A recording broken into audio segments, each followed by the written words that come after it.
হযরত মারাবিয়া বছরের করুণ কাহিনী আমি যাইতেছি কইয়া, শুনিবে যত জ্ঞানী গুণী ধৈর্য ধরিয়া। মারাবিয়া বছরের জীবনের ভিতরে মারাবিয়ার এত করুণ কষ্ট, দুঃখ দুঃখ দুঃখ দেখে তিলে তিলে তার জীবন হইছে নষ্ট। আল্লাহর প্রেমে সবকিছু উজাড় করে দিছে মারাবিয়া, সেই প্রেমে মশগুল হইয়া জীবন যৌবন দিছে তার নামে বিলাইয়া। বিয়ে শাদী বসেন নাই মা হযরত রাবেয়া,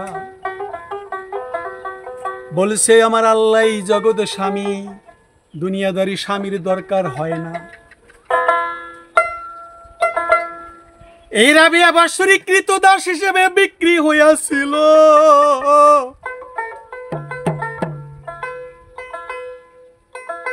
বসরায় তাহার জন্ম ভাই রে, এবার বলতে হইল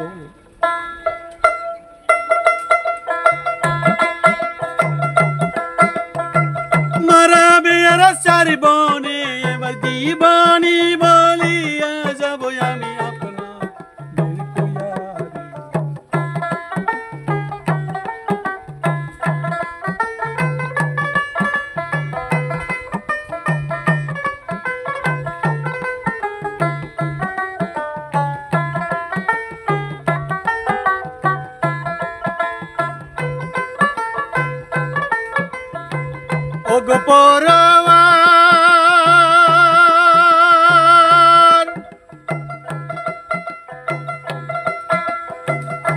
আরব দেশের অন্তর্গত বসরা নগরীতে প্রায় 1300 বছর পূর্বে 95 হিজরিতে কিবা 97 কিবা 99 সনে মারাবিয়া তাই একটি নিতান্ত দরিদ্র পরিবারে জন্ম নিল ভাই। তার পিতার নাম ছিল ইসমাইল, মারাবিয়ার পিতা। হযরত মারাবিয়ার পূর্বে ইসলামের আরো 3টি কন্যা ছিল যে যাইয়া। মারাবিয়া পূর্বে আরো তার পিতার 3 জন কন্যা ছিল, আরো 3টি কন্যা আমাকে দিয়ে 4 জন হইয়া গেল রে।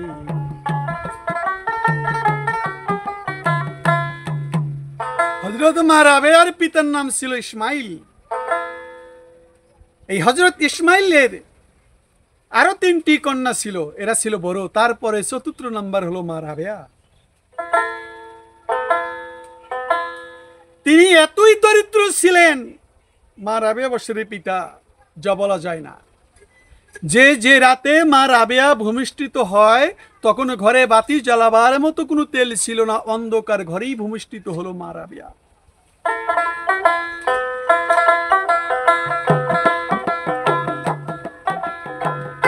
নবজাতক শিশু ভাই রে,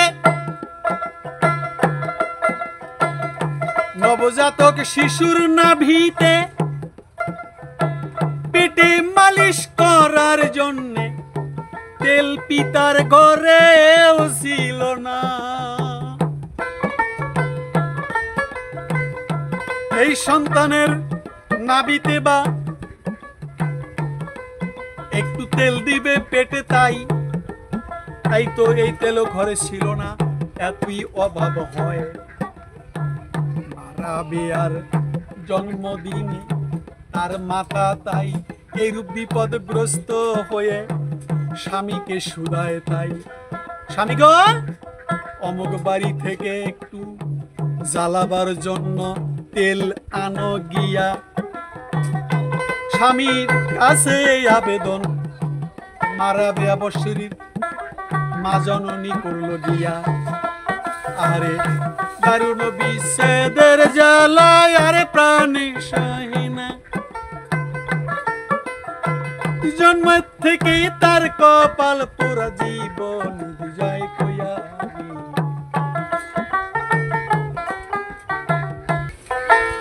তাই স্ত্রী বলল, স্বামী গো, পাশের বাড়ি থেকে কিছু আনুন।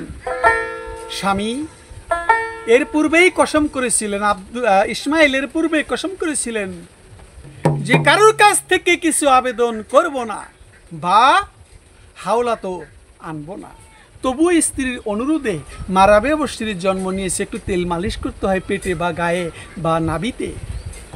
সে পড়শি বাড়িতে স্ত্রীর অনুরোধে গিয়ে তার দ্বারে করাঘাত করে ফিরে এলেন এবং বাড়ি এসে স্ত্রীকে বললেন, সেই পড়শি দরজাই খুলল না গো। এ দুঃখে ও চিন্তায় তিনি ঘুমিয়ে পড়লেন এবং স্বপ্নে দেখতে পেলেন রাসূল করিম সাল্লাল্লাহু আলাইহি সাল্লাম ইসমাইলকে বলছেন, চিন্তা করো না, তোমার এই কন্যা কালকর্মে আল্লাহ পাকের এমন মকবুল ও বুজুর্গ বান্দি হবেন যে হাসরের দিন আমার ৭০,০০০ উম্মত তার সুপারিশি নাজাত পাবে।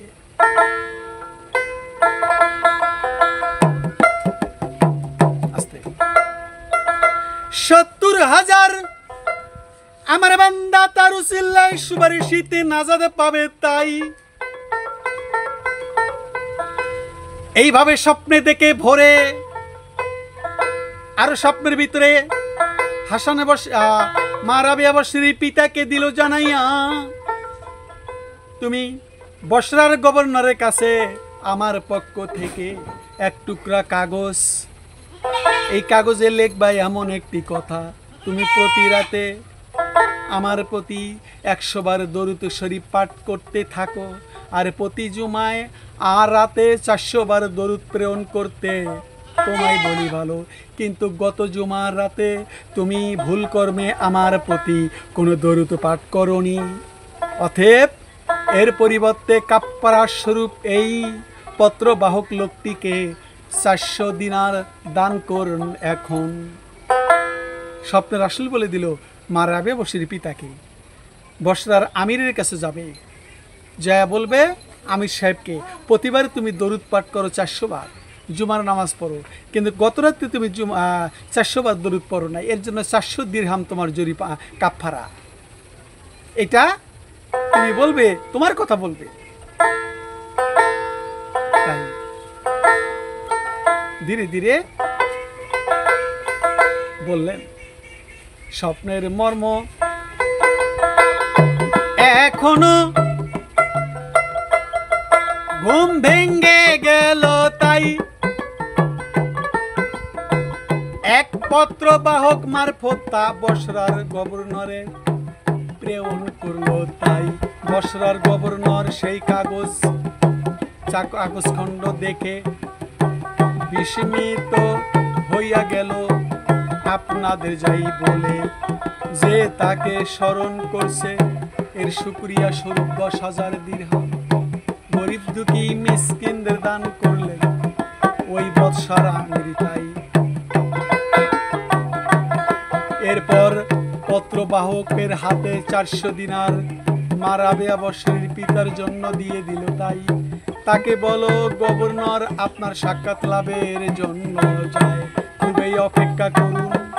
তাই খুবই আকাঙ্ক্ষা করেন। তাই তবে যিনি আমার প্রিয় নবীর পত্রবাহক, আমার কাছে তার আগে মন কখনো উচিত হয় নাই, বরং এই অধম স্বয়ং তার দ্বারে উপস্থিত হইয়া নিজের দাড়ি দ্বারা তার দরজার চৌকাট ঝাড় দিব যাইয়া এবং বলে আসবো, আমি আপনাকে আল্লাহর কসম দিয়ে বলছি, যখনই আপনি কোনো প্রয়োজনের সম্মুখীন হবে তখন তাই আমাকে জানাবেন, আল্লাহর ফজিলতে তা পূর্ণ করব বাইরে তোমাকে যাই বলে। মা রাবেয়ার পিতা ৪০০ মুদ্রা গ্রহণ করে নিল, নিজের প্রয়োজনীয় জিনিসপত্র কিনে নিল। বসরার আমির ৪০০ দিরহাম দিয়ে দিতে হবে, রাসূল বলেছে। তাই পত্রবাহক পিয়নের কাছে ৪০০ দিরহাম দিলেন আর বললেন, হে পিয়ন, যেহেতু রাসূলের পিয়ন আপনি, রাসূল পাঠাইছে স্বপ্নের মধ্যে, আপনার দরজায় গিয়ে আপনার দরজা আমি আমার মুখে দাড়ি দিয়ে ঝাড়ু দিতাম, হজরত মা রাবেয়া সেই টাকা দিয়ে মা রাবেয়া অবশ্যই পিতা ইসমাইল সমস্ত কিছু যা আনুষঙ্গিক খরচ খেলা লাগে করলেন। এবার হজরত মা রাবেয়া অবশ্যই ধীরে ধীরে জন্ম লাভ করেছিল। এবার শৈশবকাল আদৃশ্য এবং তিনি কোনো বস্তুর জন্য কখনো পিতামাতার সাথে জেদ ধরেন নাই। তিনি কোনো কারো কাছে ঝগড়া কলহ ও কর্কশ ভাষায় প্রয়োগ করেননি মা রাবেয়া অবশ্যই। ছোটবেলায় তার মধ্যে ফুটে উঠেছিল নম্রতা, ধৈর্য, চিন্তাশীল, নীরবতা, এরকম একটা ব্যাপার দাঁড়িয়েছিল ছোট থেকেই।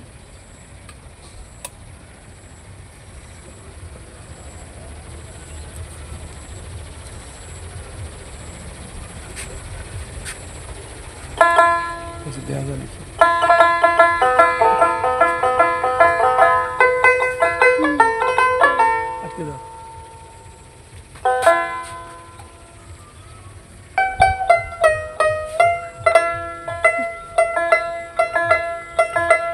কখনো মা রাবেয়া অবশ্যই কারোর সঙ্গে কোনো ঝগড়া বিবাদ করেনি। আবার শৈশবেই কোরআন এবং বহু হাদিসের হাফেজ হয়েছিলেন তিনি।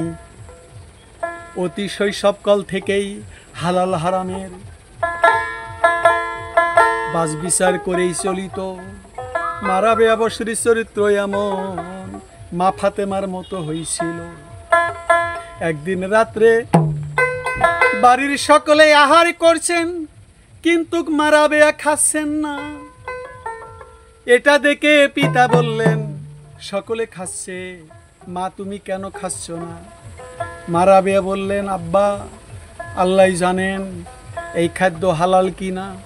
পিতা বললেন, মা তুমি নিশ্চয় জানো আমি হারাম রুজির প্রতি কখনো হাত বাড়াই না। রাবেয়া অবশ্যই বললেন, আব্বা এই জগতে ক্ষুধার কষ্ট সহ হলে পরজগতে আর জাহান্নামের আযাব ভোগ করতে হবে না। রাবেয়া অবশ্যই কথা শুনে পিতা বিস্মিত গেল হইয়া এবং মনে মনে ভাবলেন, এই মেয়ে কালে একজন সুফি রূপে খ্যাতি লাভ করিবে। পিতা বুঝে ফেললেন মেয়ের আচরণ।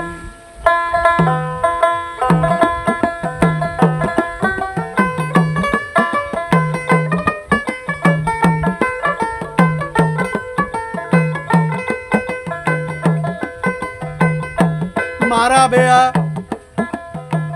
প্রাপ্ত বয়স হলে পরে পিতা ইন্তেকাল করিলে পিতার এতিম হইয়া গেল মা।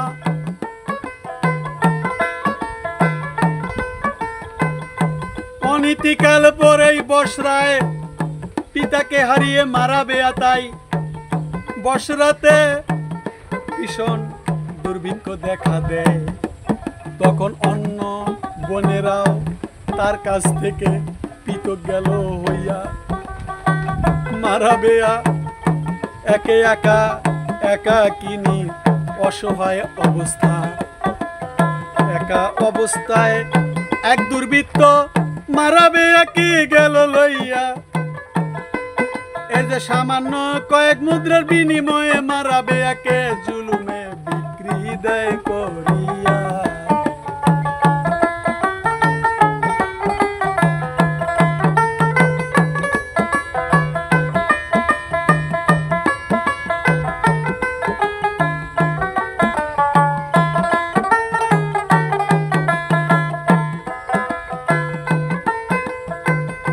পিতাও নাই মাতাও নাই, তিন মানে ছিল ক্ষুধার তাড়নায় কোথায় হারাই। মা রাবেয়াকে এক দুষ্ট লোকে বিক্রি কইরা দিল। যে কিনে নিল সে বাদী রূপে তাকে কাজে নিযুক্ত করিল। লোকটি খুব নিষ্ঠুর ছিল, মা রাবেয়াকে এত কঠিন কাজে নিযুক্ত করত যে তিনি তা সম্পূর্ণ করতে পারতেন না ভালো। এই জন্য তাকে অনেক সময় নিষ্ঠুরভাবে চাবুক মারিত। মা রাবেয়া চোখের পানি অঝরে ছাড়ত। একদিন একদিন মা রাবেয়া মনিবের কাজে কোথাও যাচ্ছিল, পথে একজন বেগানা পুরুষের সাথে দেখা হওয়ায় তিনি দ্রুত একদিকে সরে যাচ্ছিল। এই সময় হোঁচট খেয়ে পড়ে গেল মা রাবেয়া। এতে তার একখানা হাত ভেঙ্গে যায়। তৎক্ষণাৎ তিনি সেজদায় পড়িয়া আল্লাহর দরবারে আরজ করলো, হে আল্লাহ, আমি দরিদ্র পিতা মাতাহীন এতিম বন্দির ছাড়া আমার একখানা হাত ভেঙ্গে গেল, তা সত্ত্বেও আমার কোনো দুঃখ নেই, কিন্তু আপনি আপনার সন্তুষ্টির কামনা করি, আমি আপনার সন্তুষ্ট কামনা করি, আপনি দয়া করে আপনি আমাকে শুধু এতটুকু জানিয়ে দিন যে আপনি আমার প্রতি সন্তুষ্ট কিনা। তখন মা রাবেয়া গায়েব থেকে আওয়াজ শুনতে পাইল, তখন চিন্তা করো না, অচিরেই কিয়ামতের মাঠে তোমার মর্যাদা এত উঁচে হবে, রাবেয়া আসমানের ফেরেশতারা তোমার জন্য গর্ববোধ করিবে।